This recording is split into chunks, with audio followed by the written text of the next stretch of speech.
नमस्कार दोस्तों, आज हम व्यवहारिक अध्यात्म पर अगला वीडियो पेश कर रहे हैं। दोस्तों, अध्यात्म में उतरने के हजारों रास्ते हैं। उसमें से बहुत कम रास्ते आप जानते हैं, जैसे तंत्र, मंत्र, यंत्र, पूजा पाठ, योग। यह सब रास्ते आप जानते हैं, इसीलिए इन रास्तों का मैंने नाम भी लिया। ऐसे बहुत से रास्ते हैं जिन्हें आप नहीं जानते, लेकिन वह रास्ते भी अध्यात्म तक पहुंचने के हैं। और वह रास्ते लगभग निश्चित हैं कि अध्यात्म का आप आत्मा तक आपके अध्यात्म उतर जाएगा और आपकी यात्रा वहाँ से आगे शुरू हो जाएगी। लेकिन क्योंकि वह रास्ते प्रसिद्ध नहीं हैं, वह रास्ते आप जानते नहीं हैं, तो इसलिए हमने भी उन रास्तों के बारे में आपको नहीं बताया।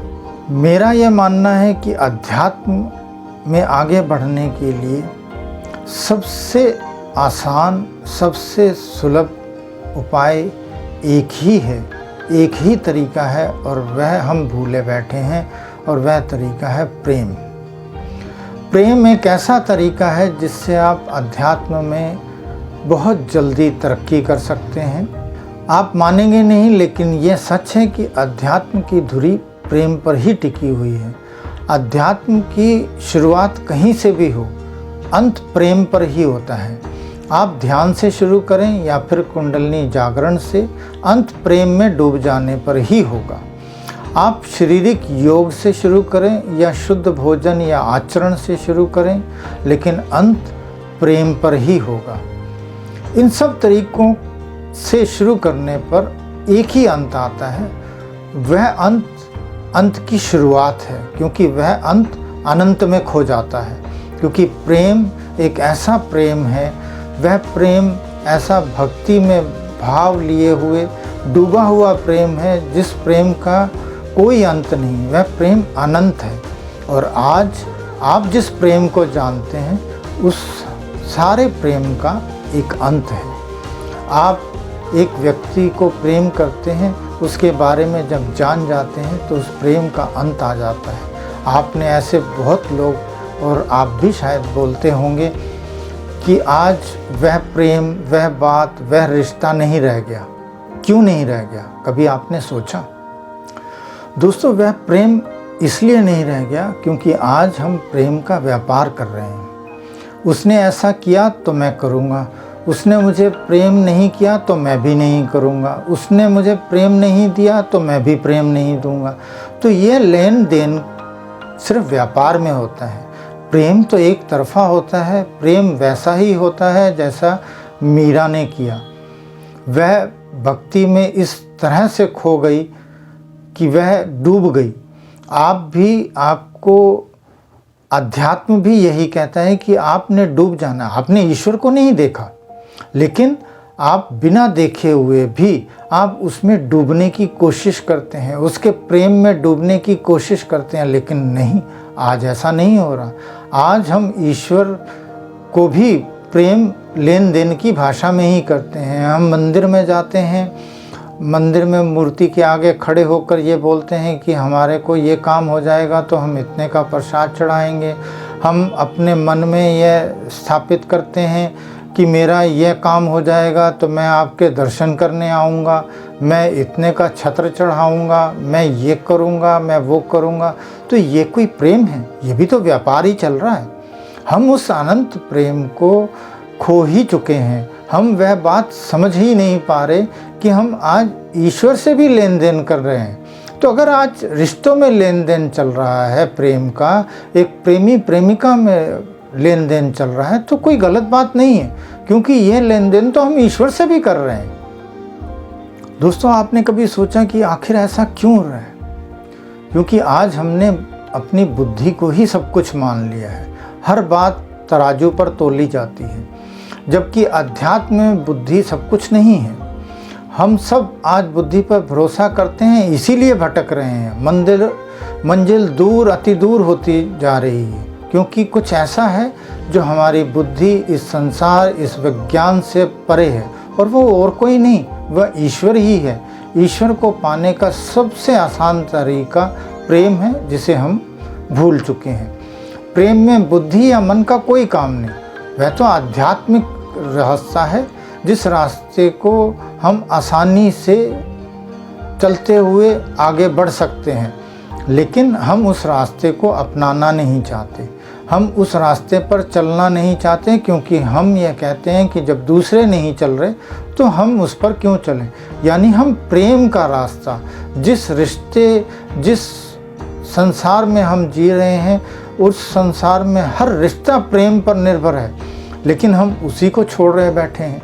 हम उसी को ही लेन देन का व्यापार समझे बैठे हैं। तो हम क्यों बैठे हैं? क्योंकि हम बुद्धि पर हर चीज़ को तोल रहे हैं। हमने प्रेम को भी उस पर तोलना शुरू कर दिया। इसीलिए तो हम कह रहे हैं कि हम, जब उसने नहीं किया तो हम क्यों करें, जब फलाने ने ये काम किया तो हम क्यों ना करें। तो ये सब तोला ताली, ये सोचना, ये समझना मन और बुद्धि तो कर रहे हैं, जबकि प्रेम मन और बुद्धि से परे है।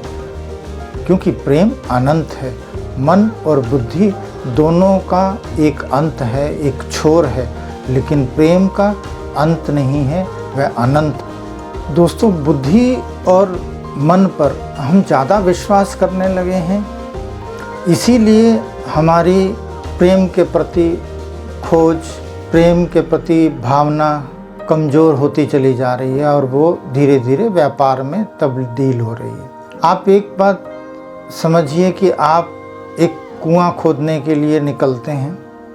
अगर आपने किसी बंजर जगह पर कुआं खोदा तो उसमें नीचे पानी नहीं मिलेगा। अगर आपने किसी ऐसी जगह पर कुआं खोदा जहां पानी की उम्मीद है और वहां पानी मिल जाता है, तो इसका क्या मतलब है? आपके कुआं खोदने से पानी नहीं आया, पानी पहले से ही मौजूद है। और जैसे ही आप कुआं खोदते हैं तो पानी का स्तर अपने आप आगे आगे आगे ऊपर की तरफ बढ़ने लगता है। क्यों? क्योंकि पानी वहाँ पर पहले से मौजूद था। हम आज अध्यात्म में खोज नहीं कर रहे, हम अपनी खोज को बाहर देख रहे हैं, हम अपने अंदर नहीं खोज रहे। अंदर आपके जल है, प्रेम का स्रोत है। आप अगर उसमें डुबकी लगाएंगे, उसके अंदर जाएंगे तो आपको वह स्रोत दिखेगा, वह आप महसूस कर पाएंगे। लेकिन आज आप खुशी, आज आप कोई भी प्रेम बाहर देख रहे हैं, जबकि आपके अंदर प्रेम का स्रोत खुद है। वह स्रोत अगर आप उसे खोजेंगे, उसे निकालेंगे तो आप प्रेम बांटेंगे। तब आप दूसरे से प्रेम की अपेक्षा नहीं करेंगे, आप प्रेम देते चले जाएंगे। क्यों? क्योंकि पानी कुएं में से निकलता रहता है। जब तक कि पानी का स्रोत है, वह कुआं पानी से खाली नहीं होता। जितना भी आप निकालेंगे वह फिर भर जाएगा। तो उसी प्रकार प्रेम का भी स्रोत आपके अंदर है, जो आपको सिर्फ खोजना है और आपको उसको खोदना है, उसको बाहर निकालना है। अगर आप निकालते हैं तो फिर आपको बाहर खुशी को नहीं देखना, खुशी भी आपके अंदर ही है। क्योंकि प्रेम आएगा तो खुशी अपने आप चलती हुई चली आएगी, क्योंकि प्रेम से ओतप्रोत खुशी ही है। तो वह खुशी और वह प्रेम आप दूसरों को देने के लिए तत्पर रहेंगे। लेकिन हम क्योंकि अंदर नहीं देख रहे, तो हम यही मानते हैं कि खुशी हमारे को कोई दूसरा देगा, कोई प्रेम हमारे को दूसरा देगा। कोई, आपने ऐसे बहुत से लोग देखे होंगे जो कहते हैं कोई हमें प्रेम नहीं करता, कोई हमें खुशी नहीं दे सकता, कोई दे नहीं पा रहा। वह क्यों कह रहे हैं? क्योंकि अंदर आप खोज ही नहीं रहे, आप दूसरे की तरफ देख रहे हैं। दूसरे की तरफ देखने से कुछ नहीं मिलेगा। क्यों? क्योंकि आपको बचपन से एक आदत सी पड़ गई है कि आपने मूर्ति पूजा करते हुए अपने दिलो दिमाग को एक पत्थर की तरह बना लिया है कि आपने दूसरे को ही देखना है, दूसरे को ही सोचना है। ऐसे बहुत से लोग हैं जो ये भी कहते हैं, मिल जाते हैं कि ईश्वर ही करने वाला है, ईश्वर ही देखने वाला है, उसने हमारे साथ बुरा किया है तभी तो बुरा हुआ। ईश्वर कुछ नहीं करता है, ईश्वर सिर्फ देता है, क्योंकि उसके पास अनंत प्रेम है। वह अनंत प्रेम हमें देगा, और देने वाला, अनंत प्रेम वाला कभी किसी के साथ बुरा कर ही नहीं सकता।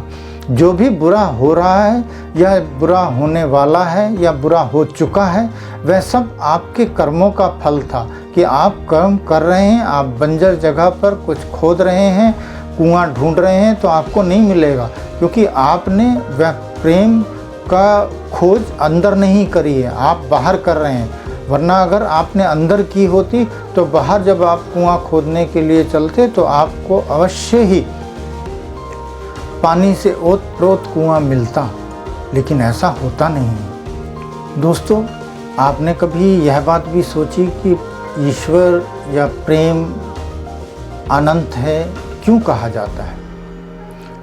क्योंकि हमारा मन हमारे ऊपर बहुत बलवान हो चुका है और मन को हमेशा रहस्यमय बातें ही पसंद हैं।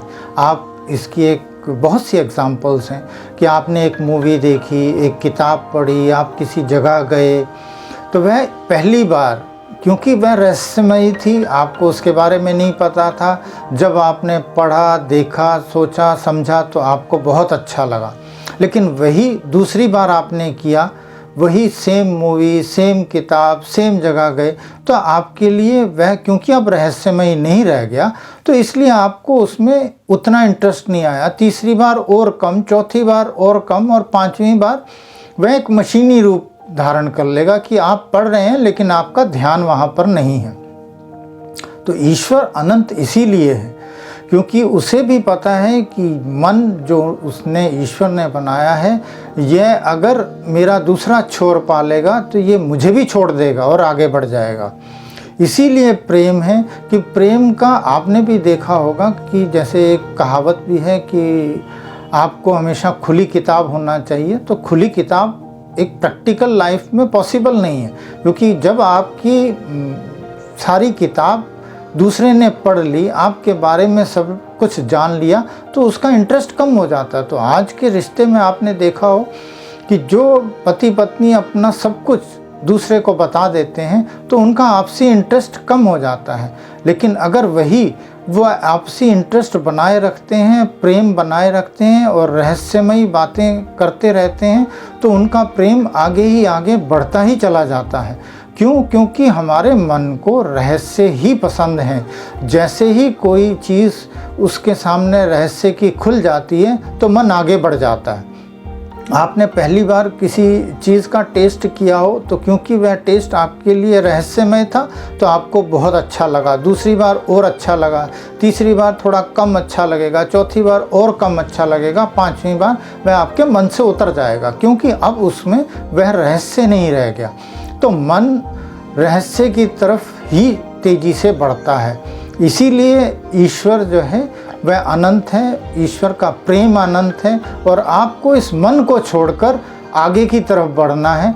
आगे की तरफ जब आप बढ़ेंगे, आत्मा की तरफ आप जब बढ़ेंगे तो आपको ये रहस्य की चीज़ें अपने आप परत दर परत खुलना शुरू हो जाएंगी और आप उसमें खो जाएंगे। तब मन का कोई काम नहीं रहेगा, बुद्धि का कोई काम नहीं रहेगा।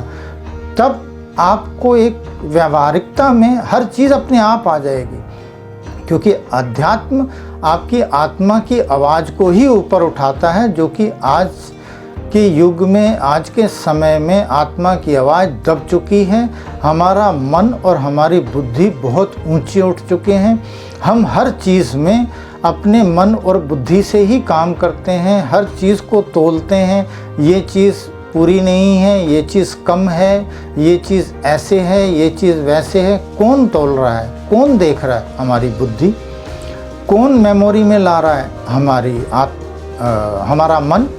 तो यह सब क्यों हो रहा है? क्योंकि ये इन सब के ऊपर हमारा अधिकार, हमारा जो एक कंट्रोल था वह ख़त्म हो गया है।